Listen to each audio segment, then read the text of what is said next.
మిత్రమా, ఒక్క క్షణం. నేటి యువతకు అనాది సాంప్రదాయం. భారతదేశ సంస్కృతి వేల ఏళ్ల చరిత్ర కలిగిన అమూల్యమైన వారసత్వం. ఆచార్యుడు అంటే కేవలం బోధించే వ్యక్తి కాదు, జీవితానికి దారి చూపించే దీపస్తంభం. శిష్యుడు గురువు పాదాల వద్ద వినయంతో వంగినప్పుడే నిజమైన జ్ఞానం జన్మిస్తుంది. ఈ గురు శిష్య పరంపరే మన ధర్మానికి శక్తి, మన సంస్కృతికి మూలం, మన సమాజానికి మార్గదర్శకం. నేటి యువత పాశ్చాత్య ప్రభావాల మధ్య తమ మూలాలను మర్చిపోకూడదు.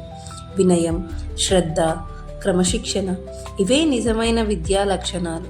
ఈ అనాది సాంప్రదాయాన్ని గౌరవిస్తూ, కాపాడుతూ తరతరాలకు అందిద్దాం.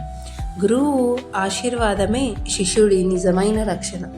ఈ విలువైన విషయాన్ని మీతో పంచుకుంటున్నది మీ విద్యార్థి ఫౌండేషన్.